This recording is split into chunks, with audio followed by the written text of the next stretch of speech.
বিয়ের দিন এত ঝড় বৃষ্টি দেখে ব্রাইড রীতিমতো কান্না শুরু করে দিয়েছিল। তো হ্যালো এভরিওয়ান, আমি নিবেদিতা তোমাদের সাথে আবার একটা আমার ব্রাইডাল স্টোরি শেয়ার করছি। এটা ছিল আমার 9th মের ফার্স্ট ব্রাইড। তো আমি ব্রাইডের উদ্দেশ্যে যখন রওনা দিয়েছিলাম তখনই প্রায় একটু মেঘলা মেঘলা ছিল। আর আজকে আমি আমার একজন ভাইয়ের সঙ্গে যাচ্ছিলাম, কারণ আমার হাজব্যান্ডের একটু কাজের জন্য উনি যেতে পারেননি। রাস্তাটাতে দেখো কেমন একটু ঝড়ো হাওয়া হচ্ছিল, আর চারদিকটা সবুজে ঘেরা ছিল, খুব সুন্দর লাগছিল। তাই আমি একটু ভিডিও নিলাম যাতে তোমাদের সাথেও শেয়ার করতে পারি। আর আমার লোকেশনে যাওয়ার পুরো রাস্তাটাই এরকম হাওয়া দিচ্ছিল, কারণ ভীষণ বড় বড় গাছপালা জঙ্গলের মতো ছিল, এতটাই হাওয়া দিচ্ছিল। দেখো আমার ওড়না চুল টুল কেমনভাবে উড়ে গেছিলো। তো আমি তাও একটু ক্যামেরা ধরে ভিডিও করে নিচ্ছিলাম। তো ফাইনালি পৌঁছে গেছি ব্রাইডের লোকেশনে। তো ব্রাইডও এসে বসে পড়েছে, ওকে জিজ্ঞেস করছিলাম ওর কেমন লুক চাই। তো ব্রাইডের কোনো রিক্রুটমেন্ট ছিল না। ব্রাইডের স্কিন প্রিপারেশন করার সাথে সাথেই এত জোরে ঝড় বৃষ্টি হওয়া শুরু করলো যে ব্রাইড দেখো রীতিমতো টেনশনে পড়ে গেছে। ওর মুখটা এত টেনশনে পড়ে গেছে যে আর ভাবার নেই। ওর বাড়ি থেকে যখনই যে আসছিল জানালা দিয়ে উঁকি মারতে, তো তখনই ও সবাইকে জিজ্ঞেস করছিল যে বৃষ্টি কি কমলো, কতটা জল দাঁড়িয়ে গেছে। আমি দেখেই বুঝতে পারছিলাম যে ও রীতিমতো টেনশন করছে। তো আমি ওকে বোঝানোর চেষ্টা করছিলাম যে তুমি একটু রিল্যাক্স থাকো, টেনশন করো না, বৃষ্টি কমে যাবে।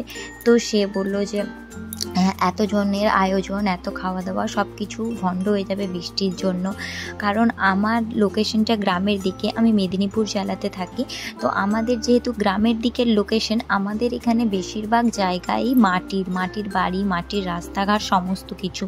তো যদি কখনো বৃষ্টি হয় না, সেক্ষেত্রে কাদা তো হয়েই যায় এবং খুবই সমস্যার সম্মুখীন আমাদেরকে হতে হয়, যেটা আমার ব্রাইডের চিন্তার কারণ ছিল। আর আমি যখন বাড়ি ফিরি তখন আমি ভিডিও করতে পারিনি, কারণ এমনই অবস্থা ছিল, এতটাই কাদা ওদের ওখানে জমেছিল যে পাটা প্রায় ঢুকে যাওয়ারই জোগাড়। কিন্তু ব্রাইডের দাদা এত ভালো মানুষ ছিলেন, উনি এক হাতে আমার ব্যাগ, এক হাতে আমার জুতো ধরেছিলেন, আমি এক হাতে ছাতা এবং অন্য হাতে রিং লাইটের ব্যাগটা ধরে এসেছিলাম, যার জন্য আমার ভিডিও একদমই নেওয়া হয়নি যে কেমনটা ছিল, নাহলে হয়তো তোমাদেরকে দেখালে তোমরা বুঝতে পারতে।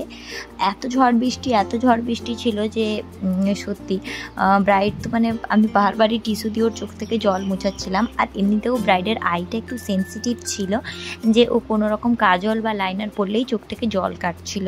তো আমি চেয়েছিলাম যে ব্রাইডের ডেটে ওকে একটু কাজল লাইনার পরাবো যাতে ওকে ভালো লাগে।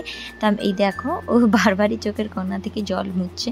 তো আমি ওকে বলেইছিলাম যে রিসেপশনে তোমাকে আমি কাজল পরিয়ে আর কাঁদাবো না। তো এই ছিল ব্রাইডালের স্টোরি। বাকি মেকআপ লুকটা আমি তোমাদের সাথে শেয়ার করেছি, কিভাবে স্টেপ বাই স্টেপ আমি একটা রিয়েল ব্রাইডকে রেডি করি, খুবই রিজনেবল প্রাইসের প্রোডাক্টের মধ্যে এবং খুব অল্প সময়ের মধ্যে ব্রাইডটাকে রেডি করেছি।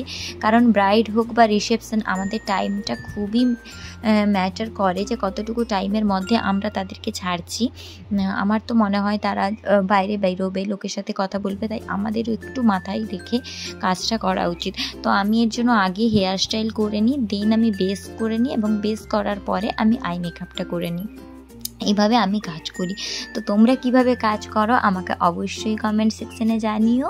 আর তোমাদের আমার এই ব্লগ ভিডিওগুলো কেমন লাগে দেখতে সেটাও অবশ্যই জানিও। তোমাদের সুন্দর সুন্দর কমেন্ট পেলে আরও কাজ করার উৎসাহ পাবো। তো অনেকেই হয়তো এটা বলতে পারো যে এটা কী দিয়ে আমি হাওয়া করছি। ঘরের মধ্যে অবশ্যই ফ্যান ছিল, কিন্তু ওই যে মেকআপ ফ্যানগুলো হয় না, ওগুলো তো আমার কাছে ছিল, ওই মেকআপ ফ্যানগুলো। কিন্তু সত্যি কথা বলতে কি, ওই মেকআপ ফ্যানগুলোর যে হাওয়াটা ওটা খুবই অল্প হয়, যেটা আমার ঠিকঠাক মনে হয় না কাজ করার ক্ষেত্রে সুইটেবল। তাই আমি এমনি আমার ওই আই ম্যাজিক ব্লাশ প্যালেট যেটা আছে ওরই কভারটাকে নিয়ে নিই, একটু শক্ত কাগজ হয়তো, তো ওটা দিয়ে আমার হাওয়া করলে মনে হয় আমি তাড়াতাড়ি কাজটা করতে পারছি। তো ওর জন্য আমি ওটা দিয়েই হাওয়া করছিলাম। আর ওই মেকআপের যে ফ্যানগুলো হয় ওগুলো অনেক কাছ থেকেও ধরতে হয়, আর তাও ওর বাতাসটা আমার খুব একটা বেশি মনে হয় না, হয়তো আমার কাছে ফ্যানটা ভুলভাল এসেছে তাই বাতাসটা ঠিক মনে হয় না। তো যাই হোক, আমি এভাবেই কাজ করি। এবারে লাইনার পরিয়ে দিচ্ছি ব্রাইডকে। লুক প্রায় কমপ্লিট। লিপস্টিক দেবো আর ফাইনাল টাচ আপ, কলকা, এই সমস্ত বাকি আছে। কিন্তু তার আগে আমি ওকে কাজল পরাতে গিয়ে ও এত চোখের জল ফেলেছে যে আমার এটা দেখে ভালো লেগেছে যে আমার সমগোত্রীয় কেউ আছে। আমি একজন মেকআপ আর্টিস্ট হওয়া সত্ত্বেও কিন্তু আমি কাজল পরতে পারি না, কারণ কাজল চোখে দিলেই ঝরঝর করে চোখ থেকে জল পড়তে শুরু করে। তো এটা টেনশন করি না যে মেকআপটা গলে যাবে কিনা, কিন্তু মানে পরতে গিয়ে এত প্রবলেম হয়, চোখটা চুলকানো শুরু করে রীতিমতো। আর মেকআপের প্রোডাক্টে আমার তো অ্যালার্জি আছেই আছে, যার জন্য আমি নিজে কাজল পরতে পারি না। কিন্তু ওকে আমি বলছিলাম যে একটু কাজল পরিয়ে দিই, ওর চোখটাকে ভীষণভাবে টেনে ধরে আমি এই দেখো এইভাবে কাজল পরাচ্ছিলাম যাতে ওর আইলিডে ব্রাশটা না লেগে ওর কাজল না পড়ে যায়। তো ফাইনালি বৃষ্টি কমে গেছে, তাতে ব্রাইড একটু খুশি হলো যে বৃষ্টিটা কমে গেছে, কিন্তু কিছুক্ষণের মধ্যে আবার বৃষ্টি চলে এসেছিলো। তো দেখো আমি এখন ওকে কলকা পরিয়ে দিচ্ছি। ফাইনাল হয়ে গেছে ওর কাজ, মানে মেকআপ করা একদম। কেমন লাগছে ওকে জানাও। এরপর আমি জুয়েলারি সেট করব।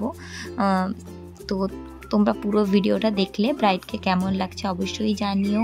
ওর নতুন জীবনের জন্য সবাই অনেক কংগ্রাচুলেট করো। তো দেখে নাও ওর ফাইনাল লুকটা, আর আফটার লুক, বিফোর লুক দুটোই তোমরা দেখে নাও।